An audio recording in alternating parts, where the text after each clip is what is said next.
What's up, Bakugan fans? It's D Hart. I'm coming at you today with a brand new video. Strongest PYRUS faction gear cards for the Bakugan trading card game.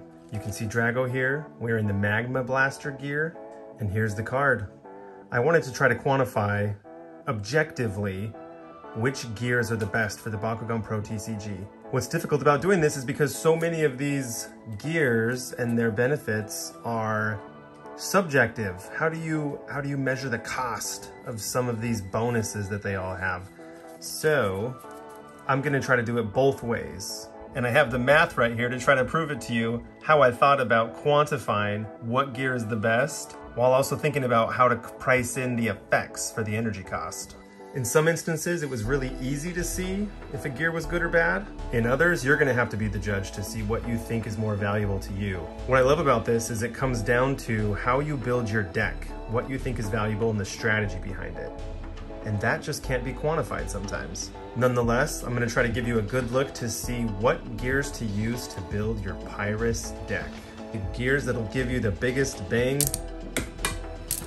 for your buck. So let's get down to it. If you're new to the game, here's a quick recap on how gears work in this Bakugan trading card game. This is my character card. I have it down here. I have 3 of them on my team. Here's my Bakugan that I'm gonna roll. So he's in ball form before the turn starts. Me and my opponent choose our Bakugan and we count down and roll. I'll land him on a core, and then he opens and he's ready to battle my opponent. And then I have cards in my hand. And if one of them is a gear, like you see here, I can pay the energy cost. So if I have 4 energy in my energy pile, as I've energized 1 card per turn as we go, I can turn 4 of these and pay the cost to play this gear. And what I do is I slide the gear. Well, first I do what the action card says, the action portion of the card. When you play this, draw 2 cards and then discard 2 cards.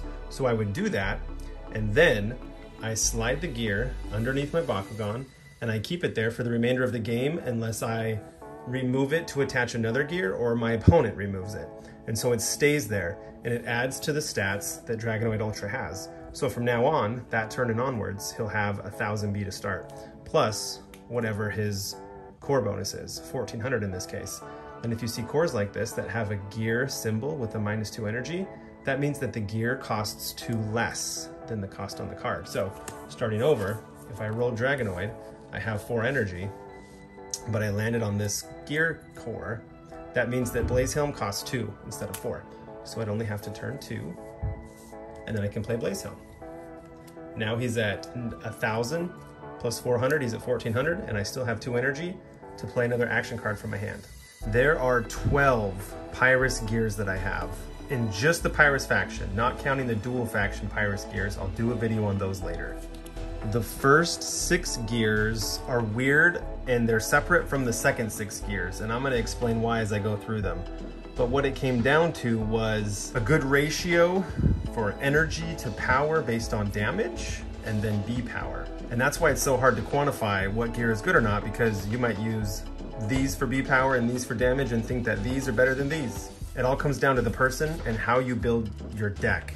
So like I said in the beginning, objectively, I'm gonna try to just determine on a base level, initially starting with B power, how good are these gears in order?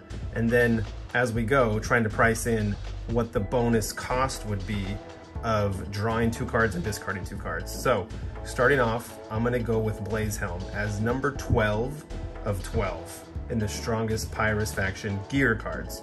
And here's why. As I ranked these cards, I did it based off of the first turn, then the second, third, and fourth turn, and what the ratio of energy to power that you get on the 4th turn, just to try to normalize all the cards, costs, and power that they give. So for instance, Blaze Helm is a 4 cost for 100 B and 2 damage, and you get to draw 2 cards and then discard 2 cards. Just the fact that you get to draw 2 cards with this card might put it way higher on this list, and actually in some factions, drawing a card costs 1 or 2 energy, so Blaze Helm could be much higher on this list, given that effect and what you value in that effect. But looking at it for power-wise, 4 for 100 and 4 for 2, came out to be one of the worst ratios that we have. On the 4th turn, Blaze Helm has an energy ratio of 1 energy for 100 B. Meaning on the 1st turn, you pay 4 for 1. The 2nd turn, you had paid 4 and you get 200 because you got 100 the 1st turn and 100 the 2nd turn. The 3rd turn, you got 300 for all turns combined. 100 for the 1st, 200 for the 2nd, 300 for the 3rd. By the 4th turn, you've gotten 400 B from Blaze Helm. So that's the ratio in the end. 4th turn, 1 energy for 100 B, or 4 energy for 400 B. That's how I break it down. I hope that makes sense. If you do it by damage, for the 1st turn, it's 4 energy for 2.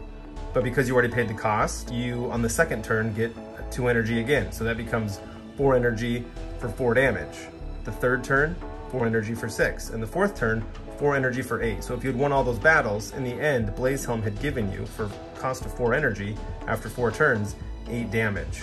So the ratio for that is 1 energy for 2 damage. Now going along those lines, I hope it makes sense why I put these cards in the order that I did. So Blaze Helm's power is 1 energy for 100 B and 1 energy for 2 damage, and then pricing in the cost of drawing 2 cards and discarding 2 cards. So he is number 12. Number 11 from Shields of Estroya was Volcanus Graves. It's a 5 cost for 200 B and 2 damage, but it's so expensive because when you play it, you get a PYRUS to attack for 3 damage. So for that turn, you for sure get 3, 5 for 3, and then you might get 2 if you win the battle.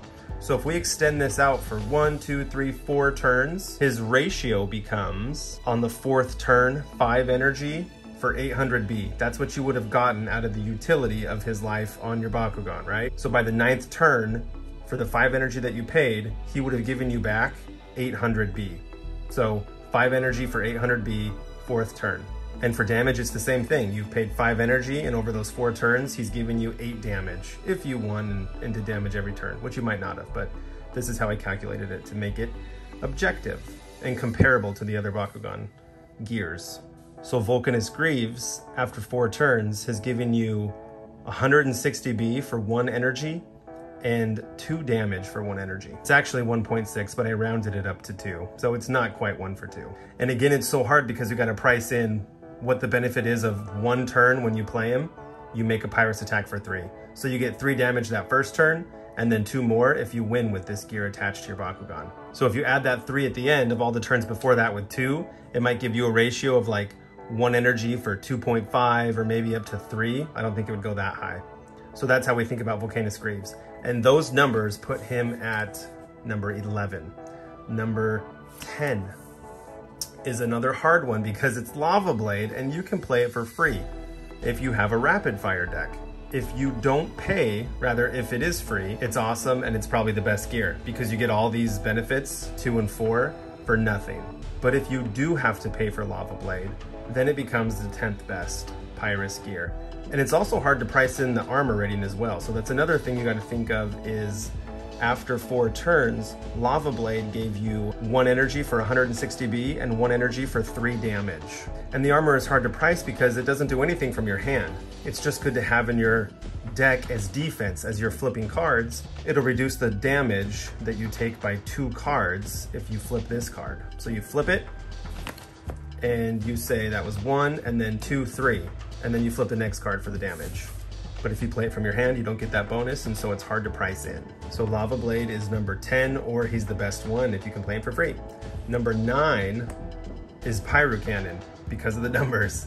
So 2 costs for 100 B and 2 damage. His ratio by the 4th turn comes out to 1 energy for 200 B and 1 energy for 4 damage. That's the utility you get if you kept him in there for 4 turns. And he's good because you can put him in early. You can put him in the 2nd turn. You don't have to wait until the 5th turn or the 4th turn for some of these cards. But that ratio, 4th turn to normalize everything, makes him number 9. Number 8 is Pyro Cutter from Shields of Estroya. 3 cost for 105. He does have 1 armor, so you got to think about that as well. His ratios in the end, by the 4th turn, gave him 1 energy for 133 B and 1 energy for almost 7 damage. So you play him the 3rd turn, you get 100 B and 5 damage. By the 7th turn, he is returned back to you for that 3 cost. He's giving you 400 B and 20 damage. And dividing those numbers by 3 gives us the ratio on the 4th turn of 1 to almost 7 damage and 1 to 133B. And the 133B is just 400 in 4 turns divided by 3. So here's the 8th best card. The 7th best card then is Pyro Hammer. And again, like I said, the first 6 cards is tough because some of these guys were just based on damage. So I assumed or took into consideration that this damage ratio that Pyro Hammer gives you, if your focus is a damage wins deck and you attach this gear, is way better than the ratios that you get for some of the better B Bakugan or B gears. So here is, after 4 turns, Pyro Hammer's ratio. It was 1 energy for 8 damage. There's no card that gives you that good of a return. If you have him in play for 2 turns, you have paid 6 energy for 24 damage, or 1 energy for 4 damage, comparing it to an action card. That ratio is really good, 1 for 4. So by the end, the longer that this gear is in play, the better it is. That's the same with all these. The longer that they're in play, the better they are. And by the 4th turn, Pyro Hammer is giving you 48 damage for the 6 energy that you paid, if you have won 4 times in a row. Number 6, now we're getting into more of the B power strong PYRUS gears. We have Magma Blaster from Armored Alliance, a 3 cost for 200B, 0 damage, but he has double strike. And double strike doesn't quite go up with the ratios and by turn, it all just depends on the Bakugan's damage. So if they have 3 damage, they'll always get a 1 for 2 ratio cost to damage. So 1 energy will equal 2 damage. That's what his ratio will always be with double strike. With B power, however, he has a ratio after 4 turns of 1 energy to 266B. So by the 4th turn, you're paying 3 energy for the 800 damage that you got from him. Early on, he's not strong. The longer you keep him in play, the better he gets, but good enough to only be the 6th best gear. The 5th best gear could be Rocket Bracers, a 4 cost for 303. When you play this, you make a PYRUS attack for 1, so you get that 1 time. And if you haven't already noticed, the closer you can get for the cost to the B power and the damage, the better the gear is. That's a really easy way to think of it. 4 and 300 is closer than 3 for 200. Actually, it's the same thing. 4 for 100 is really far away, right? In cost efficiency, 4 for 300 is getting a lot closer. And after 4 turns, Rocket Bracers is giving you a ratio of 1 energy for 300B. That's really good. Some of those 1 cost action cards will give you 1 energy for 300B. But it's also giving you 1 energy for 3 damage as well. By 4 turns, you've received 12 damage from this gear, so 12 divided by 4 is 3. Same with 300B. So that's good enough to put this as the 5th best gear. The 4th best gear was Rage Mask. Armored Alliance, 5 cost for 400B, 4 damage, and you get to pay an additional 3 energy to make a PYRUS attack for 5. So I didn't put that into cost because that's like another benefit all in itself. If you have 8 energy on your 5th turn, you could attack for 5 and then win the battle and attack for 4 more. So that cost is giving you 8 energy for 9 damage. But the perk aside in power, if we just have 5 for 404, by the 1st turn, 5 for 4. 2nd turn, 5 energy for 800. 3rd turn, 5 for 1200. 4th turn, 5 for 1600. And 5 for 1600 comes in at a ratio of greater than 1 energy for 300B. It's actually 1 energy for 320B. And the damage after the 4th turn comes out to 1 for 3. So again, comparing everybody by keeping everything normalized on the 4th turn can put this into perspective that this is the 4th best PYRUS gear. 3rd best gear is a new one from Shields of Destroya, Wrecking Ball. 4 cost for 400B and 1 damage with 2 armor, and if you don't have it in your hand and it's flipping from your deck as you're taking damage, you can pay 2 to get 4 energy and do whatever you want with that. Use it to pay for the next flip card that's going to happen, or play a hero from your hand, whatever it may be, another gear. What you really love with gears is when you start to see that the B power or the damage equals the cost. That's going to be the best gear in any faction at any time. So for Wrecking Ball, after 4 turns, it turns into a ratio of 1 energy for 400 damage. and a 1 energy for 1 damage ratio. But this card is obviously for B power. I love this card, I love cards like this, and for at least this list, I have it at number 3. Not to mention the 2 armor. So if you don't have it in your hand, it's a defensive card. If it's slipping from your deck, you just count this card as 1 and then 2 more. So 1, 2, 3, it reduces 2 extra damage. Second best PYRUS card. Fusion Forces Pyro Stormer, 6 energy, 600B, 0 damage with double strike. So just like Wrecking Ball, 4 energy for 400, we got 6 energy for 600. The ratio is better in the end because it's a higher, well, the ratio is the same, but you get a higher B power. It's 1 energy for 400 B after 4 turns, and it has double strike. So instead of just giving you like Wrecking Ball after 4 turns, 4 energy for 4 damage, this is gonna just double your damage right from the start. So if your Bakugan has 3 damage, it becomes a 1 energy for 2 damage immediately. So that's really strong. You gotta wait till the 6th turn. To get the full benefit, you'd have to play 10 turns. The game might not last that long, and that's obviously the issue as you get higher cost gear cards. But that's why we have cores like this that reduce the cost of gears. So this would only cost 4. You get that 600B, you have it in play 2 extra turns. So by the 8th turn, you would see your benefit of 1 energy for 400B. That's a really good action card. Otherwise, if it wasn't a gear. So strong, strong. And then lastly, 1 of 12. I think everybody knew that this was coming. It's Fire Launcher. For 5 energy, you get 300B and 0 damage, but when you play it on that 5th turn, if you're not cheating it out earlier, you get 4 energy back. So it ends up only costing you 1 energy on your 5th turn. And that is immediately 1 energy for 300B.